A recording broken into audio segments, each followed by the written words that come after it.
Avant de commencer la vidéo, n'oublie pas de t'abonner, d'aller voir ma vidéo précédente, de liker, commenter et partager pour plus de vues.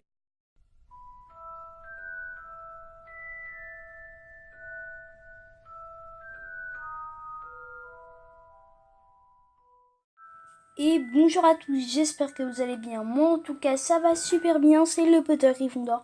On se retrouve pour une nouvelle vidéo Harry Potter, une vidéo que j'appelle une vidéo première, car c'est un premier épisode de ceci ou cela, bref. Donc comme vous l'avez vu au titre, ça va être une biographie sur Harry Potter. Donc surtout n'oubliez pas de voter dans le petit sondage à droite pour quel prochain épisode de biographie vous voulez. Du coup moi j'en prendrai en compte du sondage. Donc biographie Harry Potter, je vais la faire en plusieurs parties. Donc là c'est la première partie, du coup en plusieurs vidéos plutôt. Parce qu'il y a tellement de choses à dire sur lui. J'ai essayé de vous dénicher quelques informations quand même sur Harry Potter pour qu'il y ait des choses que vous découvriez même si ça a été très difficile. Donc commençons la vidéo sans plus tarder. Tu ne t'es jamais demandé d'où te venait ta cicatrice que tu as sur le front? Ce n'est pas une blessure ordinaire.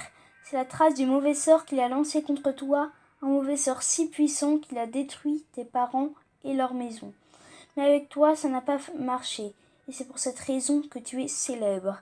C'est sur ces phrases de Hagrid que va commencer les aventures de Harry Potter.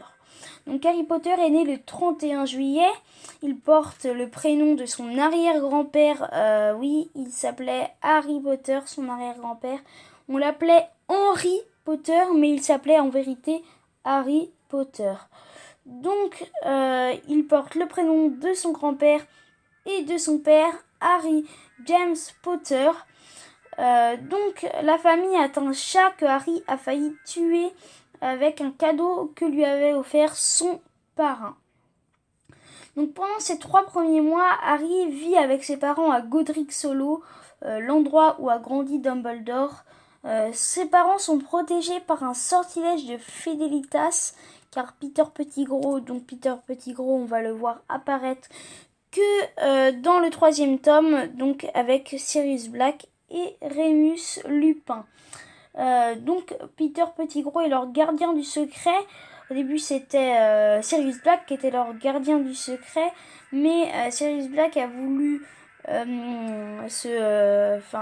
n'a pas voulu être gardien du secret. Il a dit que Peter Pettigrew était plus faible, donc en fait Voldemort le soupçonnerait moins.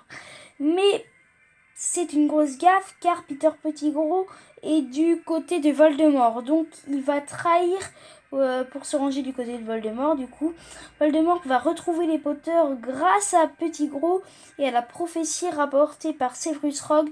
Donc la prophétie qu'on entend dans Harry Potter 5. Et ben Severus Rogue avait rapporté la prophétie à Voldemort parce qu'à l'époque Severus Rogue était un mange-mort. Donc Voldemort va essayer de tuer Harry, mais le sortilège fait ricocher et Voldemort va disparaître grâce à l'amour de Lily. Et en plus, en fait, normalement, c'était Neville qui devait détruire Voldemort, parce que dans Harry Potter 7, c'est lui qui détruit Voldemort. Donc c'est un peu normal, je peux dire, d'accord ? Donc plus tard, le géant Hagrid va venir chercher Harry pour l'emmener chez les Dursley. Donc il va rencontrer Sirius Black, le géant Hagrid, mais Sirius Black va proposer à Hagrid de ramener Harry, mais Hagrid va faire les ordres de Voldemort et va ramener Harry chez les Dursley. Du coup, avec Dumbledore et le professeur McGonagall, le professeur de métamorphose de Harry. Donc Harry va grandir dans un placard et va haïr son cousin Dudley. Donc son oncle et sa tante et son cousin Dudley sont moldus, c'est-à-dire qu'ils n'ont pas de pouvoir magique, ils n'ont rien de tout ça, pas du tout ça. Puis un jour, le géant Hagrid va revenir chercher Harry, car les Dursley étaient partis sur une île de 3 mètres carrés à peu près, pour le ramener à l'école Poudlard, pour qu'il connaisse la magie, mais il va s'apercevoir qu'il ne connaît rien du tout à la magie. Donc dans le film, il réagit plutôt bien, alors que dans le livre, si vous lisez le livre, il réagit plutôt mal. Donc Harry va faire la connaissance en 1981 dans le Poudlard Express de Ronald Bilius Weasley et de Hermione Granger, qui deviendront du coup ses meilleurs amis pour toute la vie, on peut dire. Ils vont vivre beaucoup d'aventures ensemble, même après leur scolarité. Donc malheureusement, il va aussi faire la connaissance de Drago Malfoy. Du coup, petite parenthèse, le père de Drago Malfoy qui est un mange-mort du côté de Voldemort. Drago Malfoy est un élève qui va être admis à Serpentard. Du coup, il deviendra le pire ennemi de Harry. Et je ne sais pas si vous saviez, mais Harry est un chapeau flou, c'est-à-dire que le chapeau magique a hésité à l'envoyer à Serpentard ou Gryffondor, mais finalement il a choisi la voie de Gryffondor et Harry a été à Gryffondor, même s'il a beaucoup hésité, et c'est Harry qui a recommandé au chapeau de l'amener à Gryffondor, tout comme McGonagall et Filius Flitwick. Donc c'est déjà la fin de la première partie de cette vidéo.